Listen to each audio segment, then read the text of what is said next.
bienvenidos al canal de YouTube de la región Centro-Occidente. Los saludo con mucho gusto, su servidora Iris Cassandra Zamora Mancilla.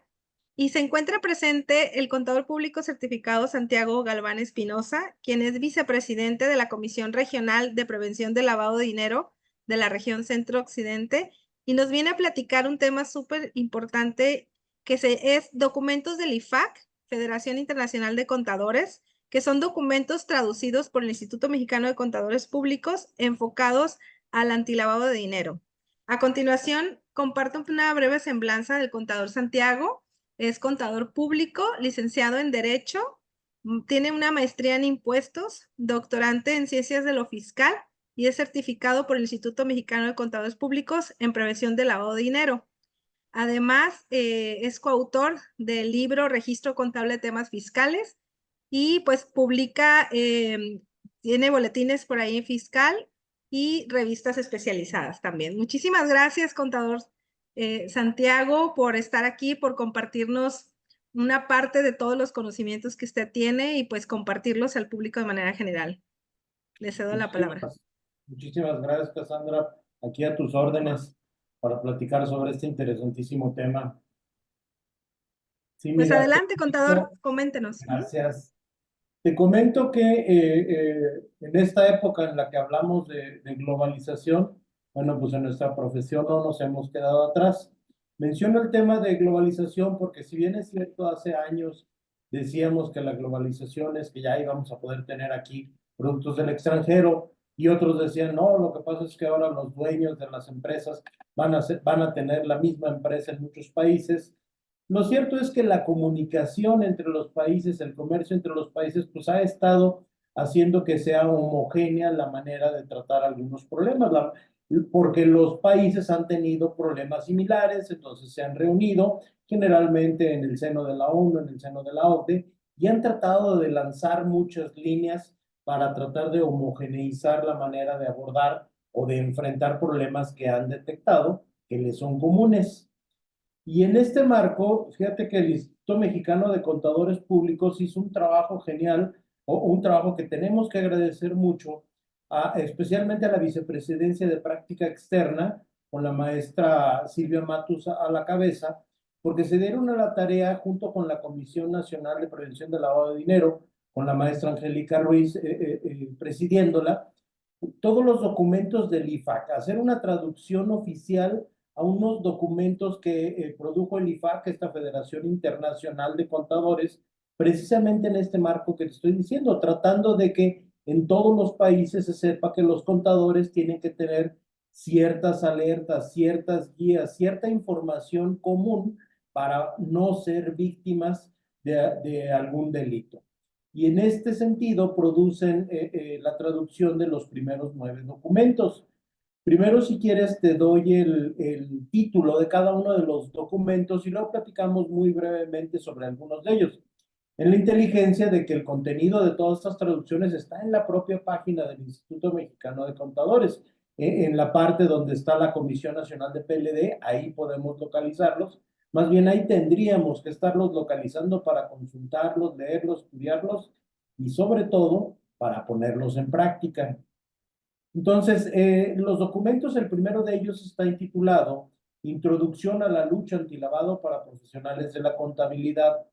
El segundo, un enfoque basado en riesgo. El tercero, formación de la empresa.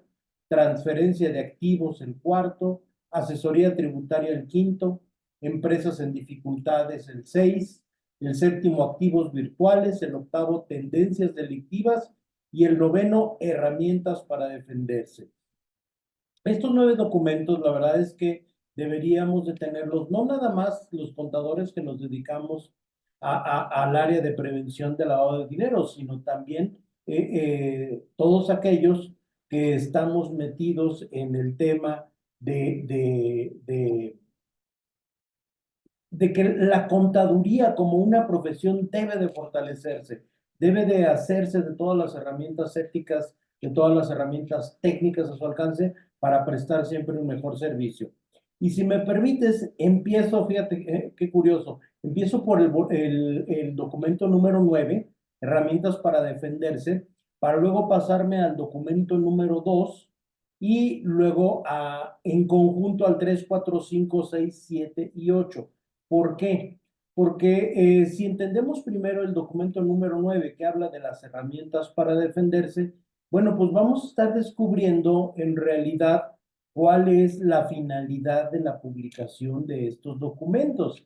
Es decir, es ayudar al contador a que implemente en su práctica profesional, ya sea privada o ya sea al interior de una empresa, implemente una serie de procedimientos para poder atender al cliente de mejor manera, pero para también poder atenderse a sí mismo, en tanto protegerse de que no vaya a ser contagiado, contaminado o verse envuelto en un tema de lavado de dinero.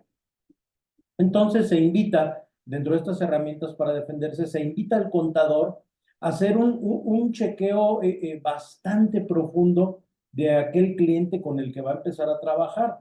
Es decir, no nada más el conocerlo documentalmente a través de los documentos clásicos, a ver tu acta constitutiva, a ver tu alta en el SAT, etcétera, sino ir un poquito más allá. Hacer esa investigación sobre nuestro cliente, no nada más en esos documentos, sino ir siempre más allá, desde una simple búsqueda de Internet hasta la consulta de listas especializadas, desde detectar desde el primer momento, bueno, quién es el beneficiario real. Recordemos que en materia fiscal está el beneficiario controlador, pero en materia administrativa de prevención de lavado de dinero estamos hablando, tenemos que hablar del beneficiario real. Dijo por ahí alguien, ¿quién es la mano que mece la cuna? ¿Sí? Entonces, hay que ver con quién vamos a entablar una relación comercial y, ¿por qué no decirlo? A ver si realmente la vamos a entablar. Hay que ver con quién estamos tratando. Y precisamente con esas herramientas que, digo, son bastantes, no le daríamos ahorita lectura a todas ellas. Estas herramientas tendríamos que estar implementándolas, pero con un enfoque basado en riesgo, que es la materia del segundo documento. Un enfoque basado en riesgo, ¿por qué?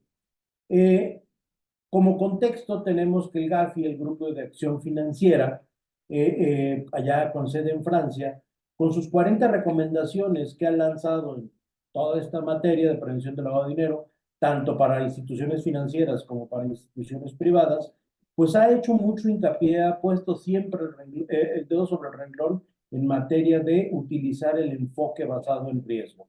Es decir, identificar los principales riesgos en materia de lavado de dinero. Y hay que darle un valor a cada uno de estos riesgos. Hay que hacer una matriz donde pongamos nosotros cuáles son los riesgos que tienen que ver pues desde con la geografía, el giro del cliente, el monto de las operaciones, etcétera. Vamos asignando un valor de tal manera que podamos implementar controles y procesos perfectamente ad hoc, es decir, apropiados para el cliente con el que estamos trabajando, pero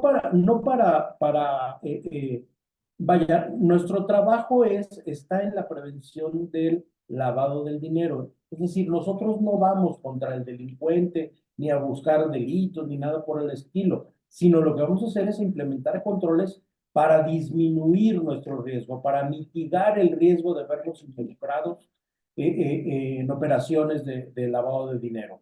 Y bueno, ya que tengamos este enfoque en base a riesgo, nuestra matriz, como les decía, y todas las medidas para poder mitigar el riesgo, bueno, hay que ver que se aplique, hay que ver que tengamos procedimientos totalmente claros, en blanco y negro, conocidos por todos, actualizados permanentemente, que nos lleven a conocer cómo actuar en cada caso.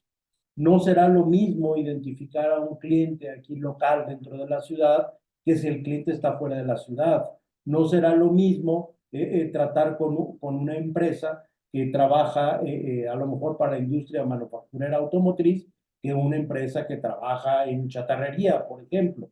No es lo mismo trabajar con alguien que está en el campo, en alguna región de alto riesgo, que con una persona que vende productos del campo aquí a un centro comercial. Entonces, esos son los valores que tendremos que estar asignando a cada una de las operaciones para poder proteger al cliente y protegernos nosotros. Recordemos que esto es del IFAC, esto es para prevenir los riesgos de nosotros como profesionales de la contabilidad tanto el riesgo geográfico como el riesgo de nuestro propio cliente, pero también el riesgo de prestarles el servicio.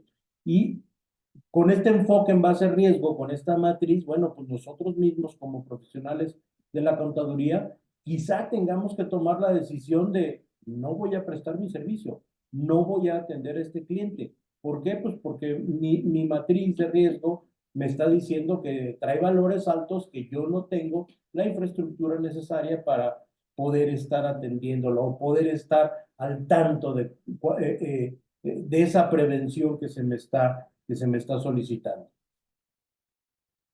Eso Correcto. dice el doctor. Contador, Sí, adelante, adelante. y digo, concuerdo con usted que debe de ser previo, ¿verdad? Obviamente al tema de la contratación del servicio para evaluar y definir si se da o no se da, ¿verdad? Para dar el seguimiento posterior. Así es correcto, tienes toda la razón, contadora.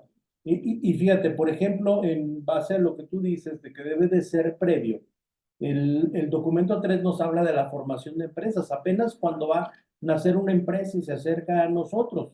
Bueno, pues en ese momento tendremos que estar evaluando, bueno, a qué se va a dedicar la empresa, de dónde vienen sus clientes, quiénes son sus accionistas. ¿Se trata de alguna persona políticamente expuesta? Ahorita que está tan de moda el tema político. Las personas políticamente expuestas no es que per se sean personas proclives a lavado de dinero. No, simplemente hay una lista de todos los cargos que son personas expuestas políticamente, que bueno, podrían verse involucrados de alguna manera en un acto de corrupción, y pues de lo que se trata es que al formar la empresa, pues tengamos la conciencia de que por ser un político, por ser una persona expuesta políticamente, pues tendremos que tener muchos más controles, muchos más filtros. Todos sabemos que, por ejemplo, tienen que presentar ellos su declaración de intereses, ¿no? Y pues ahí el contador juega un papel importante porque es precisamente quien está viendo, a ver, es socio de otra empresa, es socio de algún proveedor de gobierno, está obteniendo beneficios indirectos o directos de alguna actividad similar a aquella que representa en el gobierno, etcétera, ¿no? Eso es preventivo, es al crear la empresa, ¿no? Qué tipo de actividades, en cuántos bancos trabaja, etcétera, ¿no? Lo mismo sucede cuando una empresa ya formada, por ejemplo, que quiere transferir sus activos. Bueno, ¿qué es lo que pasa cuando de repente me van a transferir activos? Pensemos en los inmuebles. ¿Por qué de repente me van a llegar inmuebles? ¿Me dedico a eso? ¿No me dedico a eso? ¿Se trata de una simple compraventa o hay 3 o 4 contratos intermedios antes de que el bien llegue a mi propiedad o salga de mi propiedad? Todo ese tipo de elementos, estos documentos nos enseñan a identificarlos. Fíjate que son documentos sumamente sencillos, documentos de un par de hojas, cada uno de ellos que traen así muy puntualmente cuáles son los temas que tendríamos que tener sobre la mesa para no vernos involucrados. Otro de los documentos habla de la asesoría tributaria. Sé que estamos hablando de prevención de lavado de dinero y que es una materia administrativa, pero también no podemos dejar de reconocer que como contadores públicos, bueno, pues también tenemos conocimiento de actividades fiscales. También tenemos el tema de la asesoría tributaria, de la asesoría fiscal. Bueno, ahí tendríamos que estar pensando pues en todos aquellos documentos que estamos manejando para saber si hay justificación comercial en las operaciones que estamos haciendo, ver quién se está beneficiando de las operaciones, si el fin nada más es disminuir la carga tributaria o cuál es el fin de una operación. Y pareciera, o no pareciera, más bien estamos hablando del 5A del Código Fiscal, estamos hablando de materialidad. Ahora recordemos que con el acuerdo multilateral que entró en vigor a partir del 1 de enero de este año, pues también se está buscando ya la verificación de cuál es el propósito. O sea, ya no nada más quién se está beneficiando, cuál es el propósito de beneficiar a una empresa o un empresario, ¿no? Entonces, todos estos son conceptos que vienen aquí insertos en estos 9 documentos. Fíjate que hay otro también muy interesante, el sexto de ellos, que nos habla de cuando nosotros llegamos como contadores, cuando llegamos a atender una empresa que está en dificultades. y por ahí dicen coloquialmente, ¿no? El que anda en problemas a todas va. Lo mismo nos sucede a nosotros cuando llegamos a una empresa que está en crisis. Bueno, pues habría que ser un poquito más acuciosos para ver cuáles son las medidas que los socios, los dueños, están considerando implementar para salir de esa crisis. Es decir, están echando mano ya de alguna actividad o de algún dinero fácil que entre a la empresa para poder superar esa crisis financiera, o qué están haciendo, cuál es el origen del dinero que está llegando, que se están prestando a hacer alguna facturación paralela, qué está pasando en una empresa en dificultades. Y esto lo señala el IFAC porque, bueno, pues es la práctica internacional en la cual se ven involucrados muchos de los profesionales de la contaduría, ¿verdad? ¿Y qué decir de las tendencias delictivas? Sabemos que por muchos canales en materia de prevención del lavado de dinero, se nos habla de cuáles son los delitos más importantes, quiénes son esos, entre comillas, clientes que requieren de lavar recursos para darles esa apariencia de legalidad o esa apariencia de ser recursos que provienen de una actividad lícita cuando en realidad no lo son. Y entre las actividades que requieren el lavar el dinero, pues ya sabemos que están los factureros, ya sabemos que está la corrupción, ya sabemos que está el famoso huachicol, que está el narcotráfico también.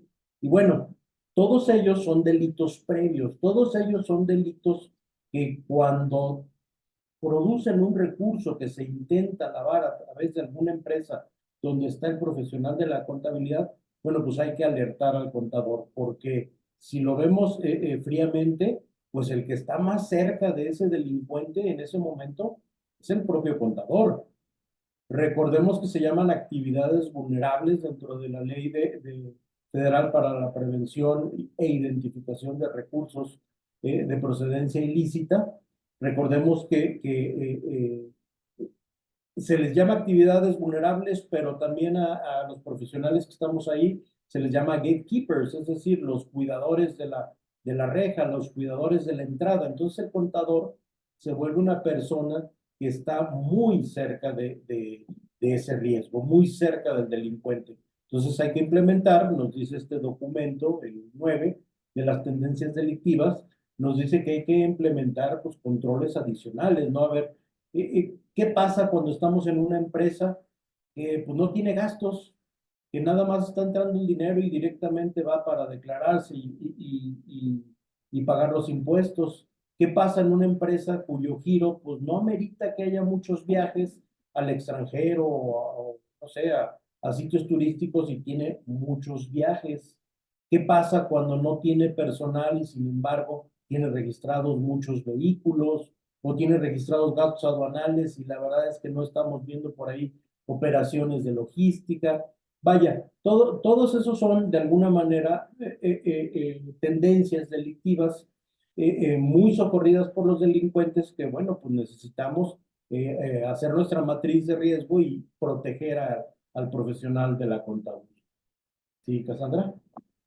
Sí, digo, me queda claro que como profesionales, como asesores, contadores, pues tenemos que tener mucho cuidado con con esa prevención, ¿no? Sobre todo porque a veces no queremos involucrarnos tanto, pero ya es como nuestro deber, ¿no? Conocer al cliente, sobre todo cuando pues, no conocemos de antes, ¿no? O si no es nuestro amigo, si no es nuestro conocido, o sea, indagar un poquito para evitar ese tipo de perjuicios futuros que podríamos tener en las operaciones que realiza el cliente. Totalmente de acuerdo. Muy bien. Pues muchísimas gracias, contador Santiago. Yo sé que es corto el tiempo que